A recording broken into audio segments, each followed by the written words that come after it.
Hello viewers, and welcome to another wonderful episode of Shujaa right here on WTV Kenya. I'm your host Linda Kruger. Now, talent is universal, but opportunity is not. Today we are going to be highlighting the wonderful work that is being done by one Bishop Titus Masika and his organization Christian Impact Mission all the way in Yatta Ukambani. Ladies and gentlemen, he has been able to uplift his community by sheer desire and hard work. Join me on this wonderful journey and let's get to see all the work that they're doing down there.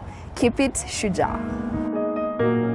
We all have a purpose in life, and for Bishop T. Masika, his purpose as a Christian is to help the Kenyan people help themselves.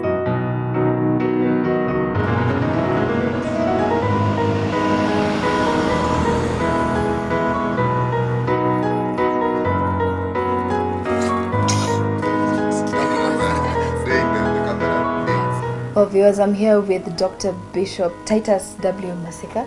Welcome back. And Bishop, I want you first to explain to us. We have been hearing a lot about the work that you've been doing here with Christian Mission Impact. What is it all about, and what is Operation Mwolyo Out?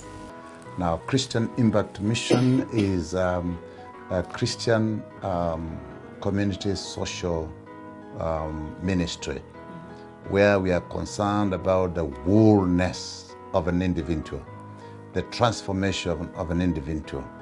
And so Christian Impact Mission is about free service to the community as an expression of our Christianity.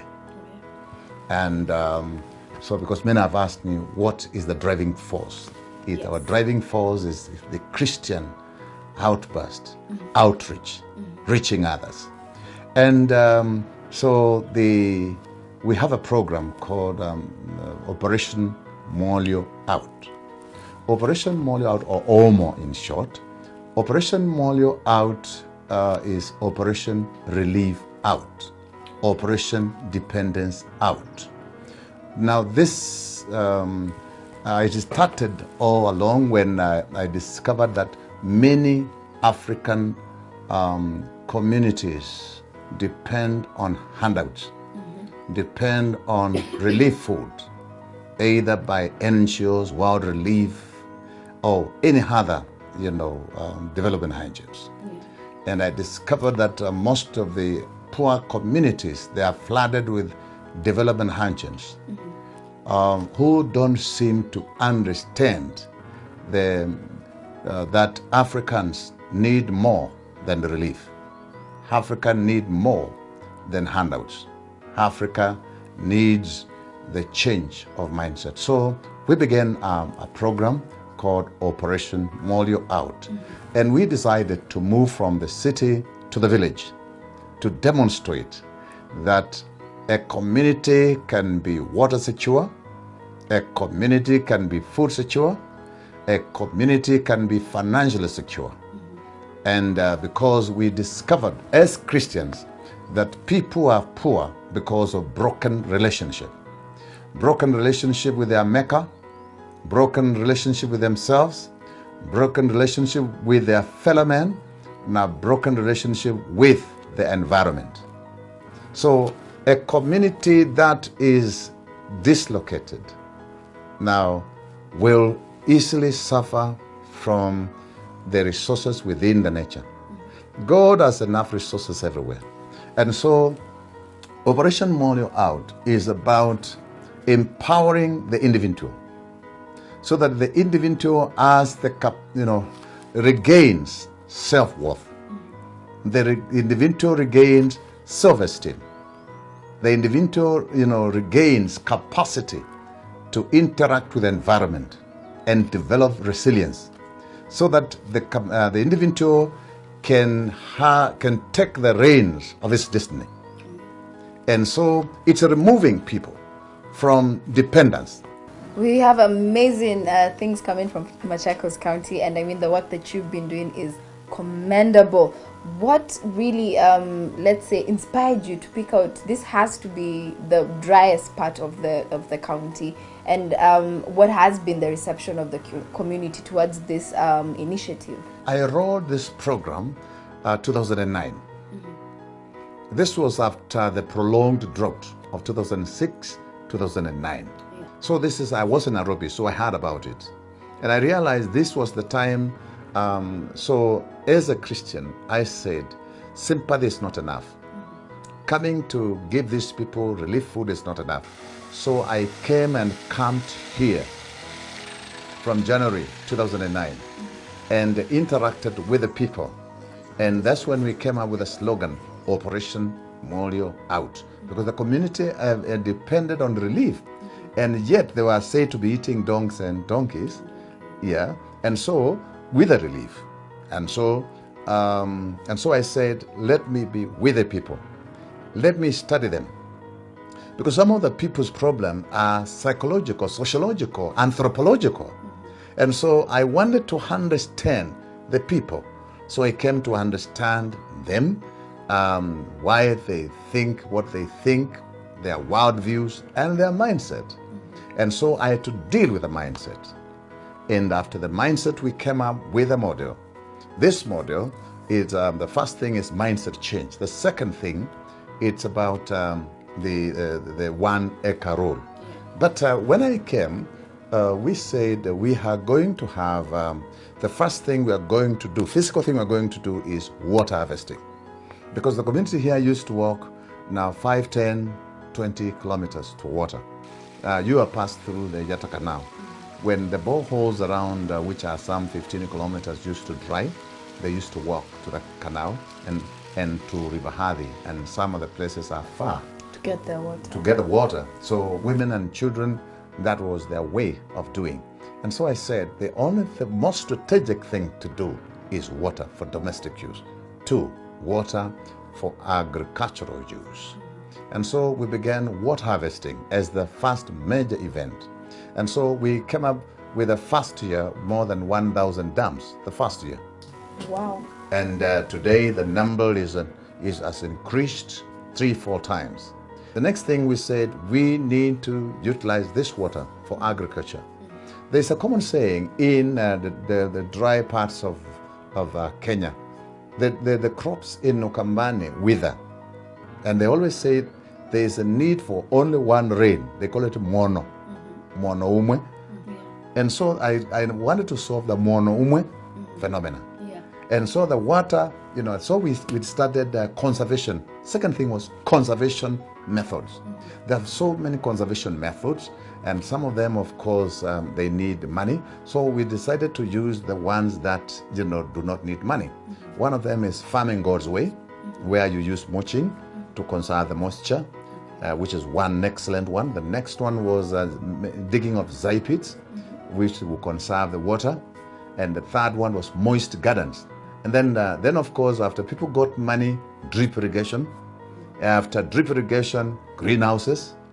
And now we have gone to hydroponics, aquaponics. With time. Because the problem in African communities is doing things the same way over and over again and expecting new results. Exactly. Yes.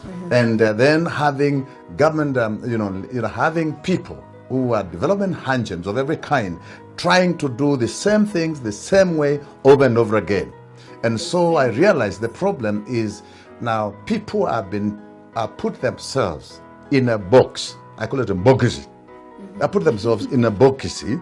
We only do agriculture when it rains. Crops don't need rain. They need water. Exactly. And because of that, now you'll find all along Tana River, there are very few farmers because they're waiting for the rain. Bogizi. All the way from Darakanidhi, all the way Tana River, District of, all the way to Pakatoni, Tana River, it enters in the Indian Ocean. How many farmers? We are supposed to be having thousands and thousands of farmers benefiting from that. And so mine is to break the bogizi. Oh yeah. That's my work. Break the bogizi, get people out, think outside the bogizi. And when they think outside the bogizi, then they will discover God has enormous resources for them, as it has happened in Yatta. Oh yeah. And so in Yatta is a good example.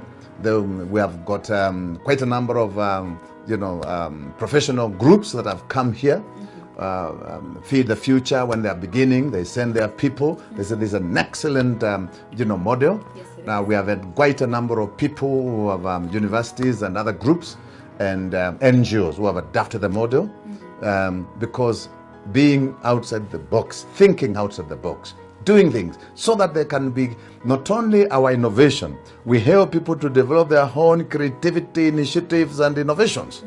Yeah, because all what you see around here in the demonstration center is about our own innovations. Yeah. We might have copied here and there, but we have developed everything to the next level. To fit the needs of the community. On the community. Oh, yeah. Because if you have water, water is not an innovation, but the use of that water to solve a problem is an innovation. Yes, it is. Wonderful work. Okay, so that's what we're doing. Then we discovered that wealth is not even in agriculture. Wealth is in agricultural value chain. So we came up with the what we call the 1 acre rule miracle. Right. The 1 acre rule miracle is whereby you organize your agriculture such that within 6 months you are supposed to use 1 acre and become a millionaire. Millionaire. Yeah. So the 1 acre rule is whereby you need, for you to claim to be a farmer, you must have a permanent source of water. The monomwe plus some more. Oh yeah. You begin with the monomwe from the beginning, and then we move on to more mionos. Yes. Okay? There's no money in rain-fed agriculture because once you plant maize, everybody else has planted maize. It's true. Once you plant vegetables, everybody else has planted vegetables with the rain. But off-season, this is when there's no agricultural activity in many parts of this country. And so we want to say, if you're doing agriculture, you must do it throughout the year. When you read the good book, the Bible, which is also embraces the Quran. Now, God did not give Adam and Eve, rain. He told them about river, Tigris and Euphrates and the like. Yeah. Path that passes through the Eden. And so that's God. So God talks about water, not rain. Yeah. There are many waters flowing unattended. There are many waters that flow to the rivers, floods, and go back to the ocean. Yeah. That is the God-given water. If we harvest that, and that's what individuals, and because don't have capacity to change governments, because governments are very hard to change. Oh, they are. The system. So I said I change individuals. So our model is about individuals, changing individuals. As a result, people have dams, and as you can see, even all my neighbors, everybody, and not 1, 2, 3, 4. And every little young man must have the dam. So after, back to the 1 acre rule. So you also diversify. We have come up with a system whereby we have agricultural ecosystem, whereby you produce, all that you need for your agriculture. For example, we have few animals, we have few pigs, we have poultry, and all what they produce, it's now for the crop production. And also we also grow, crops for the same birds, for the same animals. So, all around Northwest. And that's what we come to train people, the 1 acre rule. Yeah. How you can have a system. Because the problem in Africa again is lack of systematic value chain approach. And most of the people, even projects about projects, one thing there, another thing there, disconnected, disjointed thing. But our model is about how you connect everything so that you produce results. Yeah. Because that's what it is. So you see how we have fish there, and the fish now feed our crops with a haggai, with the nutrients, and after that, then the water is purified, goes back again. And that system, then the rabbits give us, pesticide and also foliar feed, and as you're going to see. And that's all that we are doing. And the pigs, give us pigs and cows, their dog give us, biogas. Yeah. And after biogas, they give us the fertilizer. So nothing is to waste. Oh, yeah. That's a simple system. Self-sufficiency, ecosystem, developing ecosystem where everything, is connected to the other. When we come back, Bishop Masika is going to give us a deeper look into how his project and Mwolyo has created more job opportunities from its beneficiaries. Keep it Shujaa.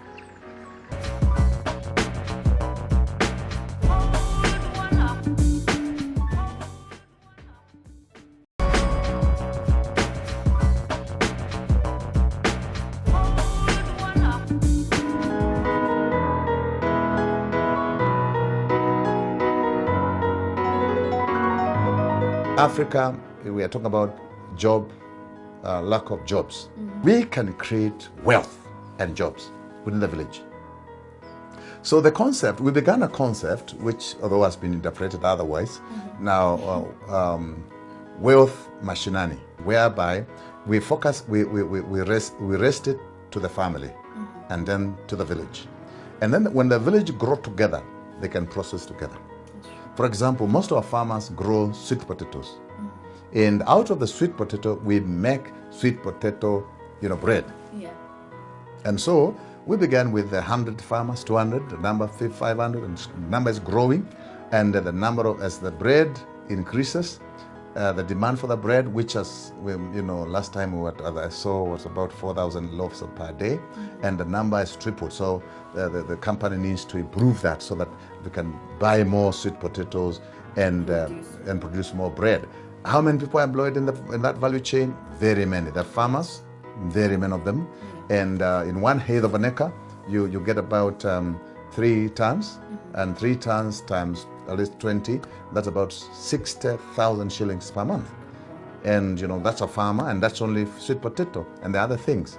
And then after that, there are how many people are used to transporting the bread by boda? Quite a number.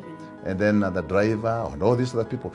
Job creation. And that's what we want to replicate in many communities in Kenya, in a number of counties, many communities in East Africa.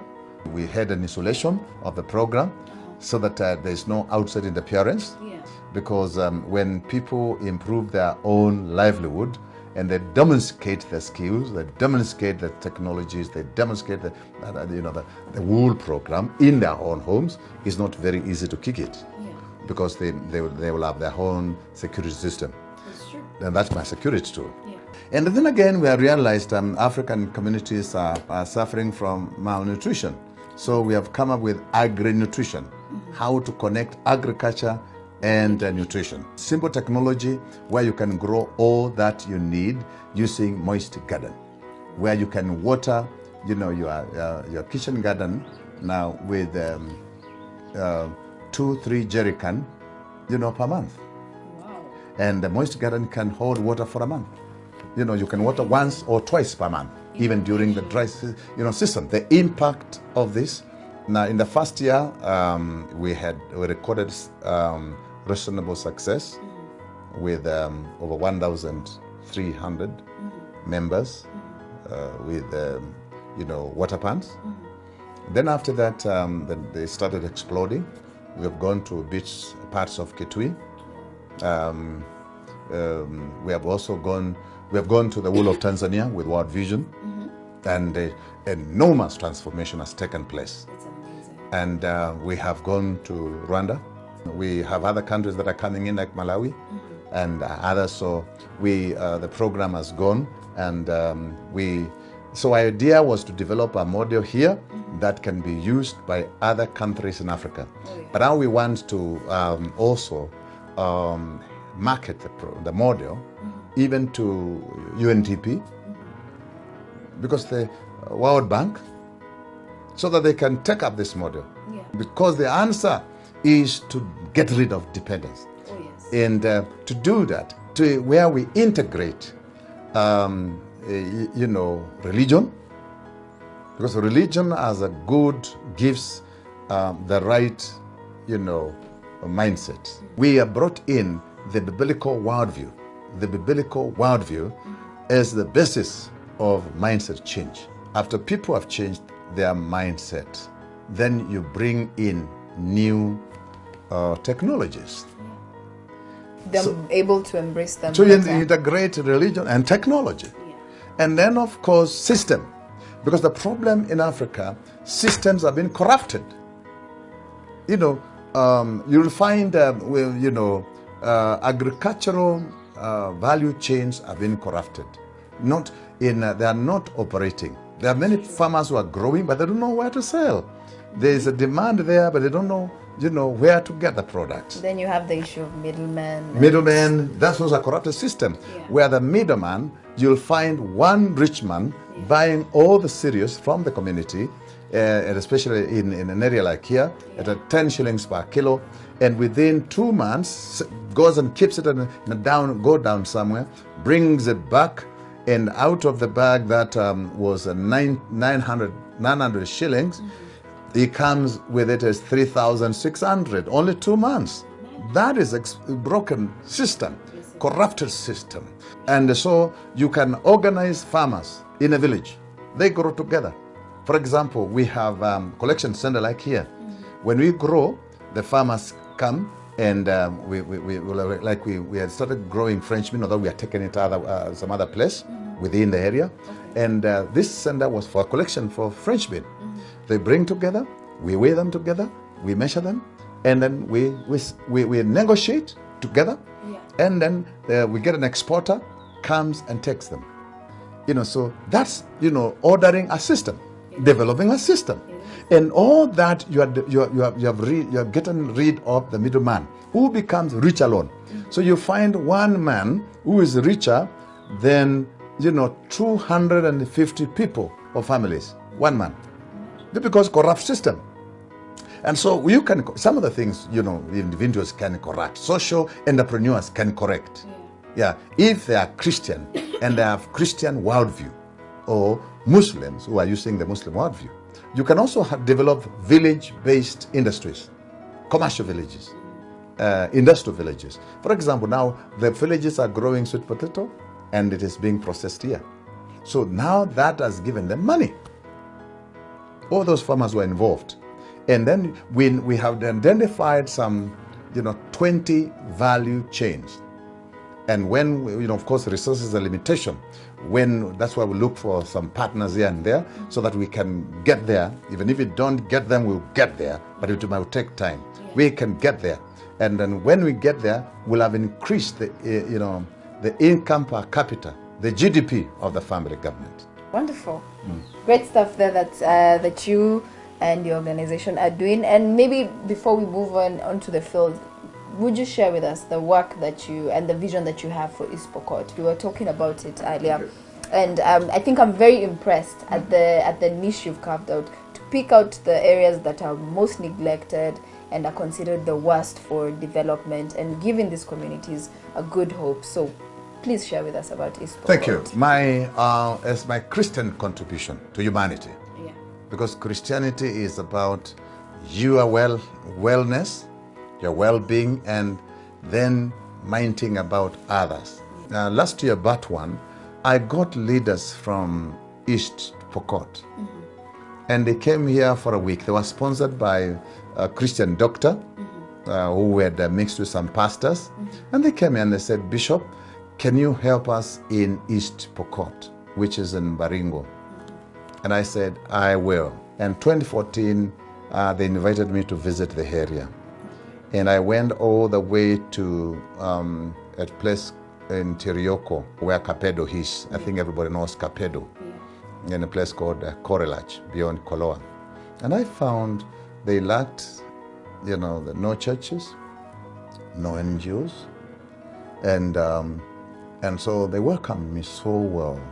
And they exposed me to the situation. I went there again in December, and I was there with the people to hear what they are saying, to understand them. I took 10 days, and then I went again last year with a group of veterinary doctors and also medical doctors, and we had an educational campaign, we had a medical campaign, and of course every kind of campaign. And so I realized they do not have schools, they don't have hospitals, and where there are small clinics built, there are no doctors because of insecurity. And so we have taken up a program of educating everybody or every boy was succeeded or girl succeeded to go to secondary. Last year we bought uniform worth more for about 200 kids who are in a primary school that had been started there. We found them, in squalid condition, and but that's not our way of doing things. We don't believe helping a community is giving them some handouts here and there. It's developing a systematic approach whereby you change the mindset, you develop a causeway for them to see where they're going and why they're going there and how they're going there. And so I intend to spend now this year major part of my time here in this center and also that other center. I want to reduce most of my involvement in a number of outside countries because I'm a consultant here and there, but I want to reduce that so that I give myself, because the community, my intention is to develop a model in East Pokot.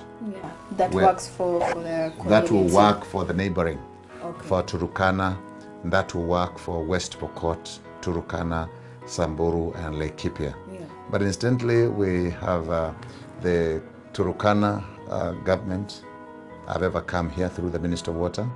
West Pokot, have come here twice, and some constituencies have brought their people for training here now. And then Laikipia, the governor was here. And so we intend, when we have a model, because our way is develop a model, then replicate. So we want to develop a model in East Pokot to be replicated in the neighboring communities, which has to do with mindset change, change of livelihood, and change of lifestyle. And when that is done, then we'll do away once and for all with cattle rustling. Because cattle rustling is a way of life. It's not some criminals. According to them, they are not criminals. Once you attack neighbors, you are a hero. It's what they've That's how they grew to find that. Exactly. And for that reason, you can only change their mindset by developing an alternative. So our intention is to ferry them, come and see other alternatives of life, alternative lifestyles, see how they can integrate that with them. We don't change people, change everything, but how they integrate that, how they can adapt and adopt that. So within the environment, within the institution, without dislocating them from their history and from their good culture. But some of the bad might have to go. But that's my intention. But you cannot do that by an SMS. You can't do that by sending some handouts. You can only do that by being with them, sitting with the leaders, sitting with women, sitting with men, feeling with them, feeling for them. And then they develop confidence with you. And so by so doing, we'll have changed, and then we develop a model now for the pastoral communities in the world. Yes, so because we've developed a model now for the normal, communities. Now farmers, agricultural-based communities. We want to develop a model within the pastoralist nomadic communities. Wonderful. That is amazing work. I mean, I'm just excited. I can't wait to get into the field and actually see this model in action. Yes, I think we can maybe now move to the field, and you can take us through what you guys have been doing here. Yes. Thank you. Wonderful. In part 2 of this episode, we will have the great pleasure of touring the project and also getting feedback from some of its beneficiaries in Kenyatta, Yatta. Join me, Linda Kruger, next Sunday at 8 p.m. only on Shujaa. Keep it WTV Kenya.